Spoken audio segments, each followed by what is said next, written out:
I tell you this? God has already scheduled your destiny help. I tell you, what God has put in your hand is enough to open the gates of your destiny. Listen to me. Thank God for those who have what you do not have. But stop this season of blind admiration that makes you to demean what you have. Everybody can celebrate what you carry. You just have not recognized it and refined it. Anything in its crude version is not worthy of being rewarded. It's good to be challenged by other people's giftings, but please not at the detriment of what God gave you.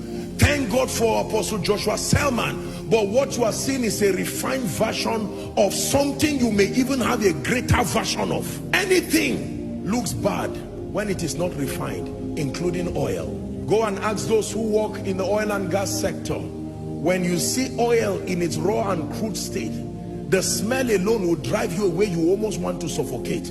Yet that's what cars will queue for hours and say thank you for paying. Can I tell you this? God has already scheduled your destiny helper. I have taught you. Your destiny helper kept visiting you, but he found you in jealousy and anger, not working on yourself, and they were authorized to go back. I hope this year they will not come again and still find you who is still giving excuses and blaming demons and saying it's because my father was a drunkard. That may not be the best, but now that you know he's like that, what do you have to do? Years ago I read a story, and I've shared it many times while we're in Zaria. A man who raised 2 children, was not a very responsible man, unfortunately, and he raised 2 children. One would later become a very bad person, a nuisance to society, and the other would grow to be some sort of businessman, very responsible man. And one time they had the opportunity to interview both of them, and they asked the bad, angry person, why are you like that? And he says, what do you expect with the kind of father I had?